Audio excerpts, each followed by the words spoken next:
What's the first thing that comes to your mind when you hear the word slime? Is it those slime ASMR videos you're ashamed to admit you watch? Or do you picture it on your little cousin's hands, chasing you around the house because for some reason your Aunt Margaret thought it was a good idea to buy a 5-year-old child slime? Or perhaps you think of the renowned green Nickelodeon slime. Well, I don't know if you've heard, but there's a new slime big boy in town. And Nickelodeon's been real quiet since it dropped. And this new overlord is none other than That Time I Got Reincarnated as a Slime. Now I don't think Tensura needs an introduction. Our buddy Rimuru has been slipping and sliding on screen since late 2018. And if you're a hardcore fan, aka you're better than everyone else and read the light novel, you've been rocking with old R Tempest since 2014. So while Tensura definitely is no stranger to the world of anime, the newest season of Slime has brought a new kind of hype that I had to analyze. But before we get deep into analysis, I need to quickly pledge my allegiance to the YouTube algorithm lords by asking you to make sure and subscribe if you haven't, give the video a little like, and maybe even simp for me by checking out my Twitter. Oh, and there will be a few spoilers in this video, but I'll try to keep them vague. That's enough social compliance. Let's get into why you clicked the video in the first place.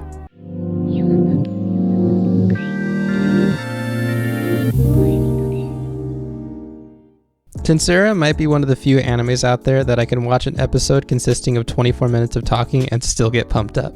As of writing this, Season 2 Part 2 has been primarily build-up. Rimuru and company have been holding meetings scheming, planning, and strategizing. And while I may be in the minority for this opinion, I've actually found it nothing but incredibly interesting. This just might be because I've always been a fan of the formulation of a process as much as the outcome itself. I hold this opinion because enlightenment can be found when a character shares the reasoning behind their actions. And evidently, getting more into the mindset of Rimuru helps us better understand and appreciate the character. This is also currently of the utmost importance given Rimuru has just encompassed an entirely new mindset. If you're caught up with the series, you'll know what I mean. Arguably, for the first time, viewers must take morality into account with regards to Rimuru's decisions. While I think it's safe to say Rimuru is still a force of good, it cannot be ignored that Rimuru's thinking is categorically evolving. This can be seen internally, physically, and in the development in Rimuru's relationships with others.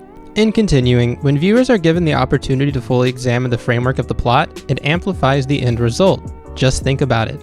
If the design process alone is enough to carry the enjoyment of the show, just imagine how remarkable it will be when it comes to fruition. And it's not just the manifestation of the plan that is stimulating, it's also the details within. To put it bluntly, there's about to be a war.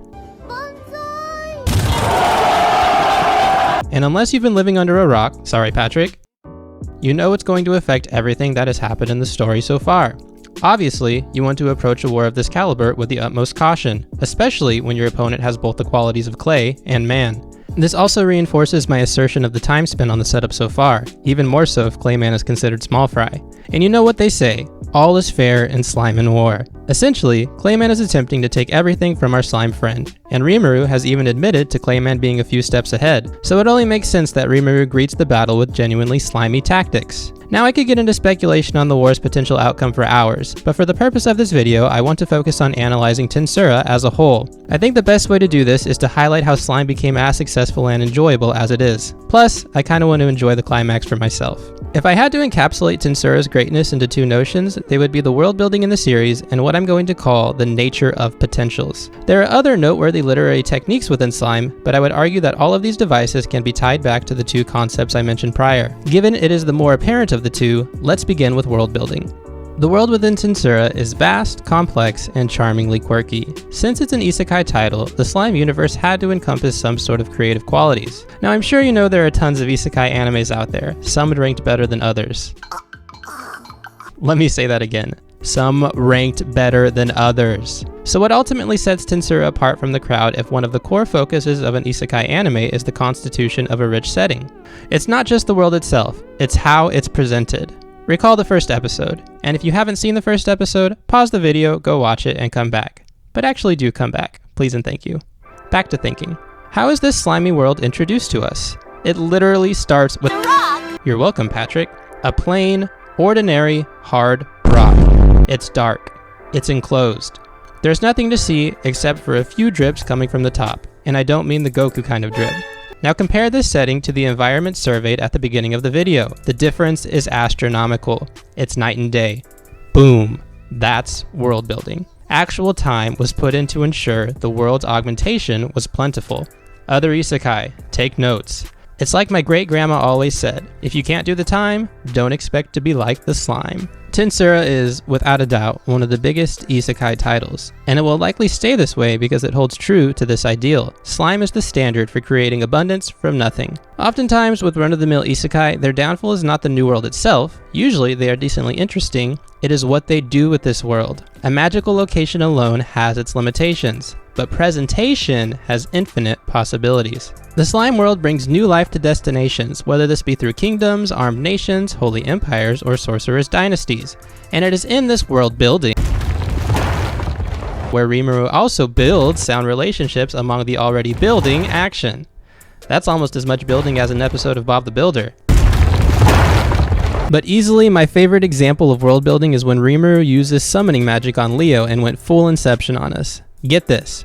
Rimuru practiced world building by partaking in world building. Rimuru literally founded and created a brand new nation. Just let that sink in for a second.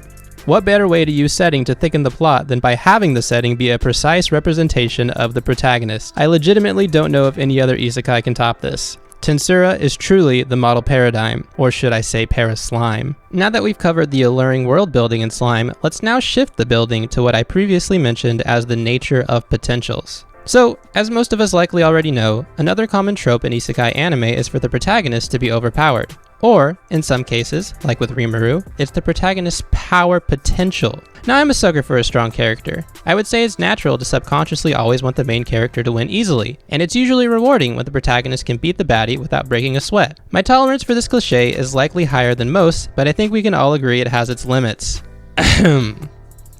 Again, it all goes back to presentation. Essentially, Rimuru started out with both nothing and everything. Nothing in the literal sense, but everything in the sense of latent capabilities. For example, going from consuming plants to consuming nations. Just to be clear, that's not an analogy, that's canon. Rimuru possesses an aptitude for enhancement. Thanks to ultimate skills, Rimuru's evolution appears endless, and that's key. Even though the growth might come easier at times, Rimuru's potential is still based on skills. The strict definition of a skill is that it is a learned power of doing something competently, a developed aptitude or ability. This means there's always learning involved in Tensura. It is in Rimuru's nature to bloom. Nothing is simply given to our protagonist. The entire magic and naming system in the show is formatted for enriched expansion. This construct is Tensura's brilliancy. It simultaneously possesses the qualities of the hype all-powerful protagonist while also having the characters still be relatable and unique in their progress. Nice. So if you haven't started or you're not caught up in that Time I Got Reincarnated as a slime, I highly suggest you get on that, because things are about to go down, and if you start now, you might just make it in the nick of slime. Sorry, I just had to throw one more slime pun in there.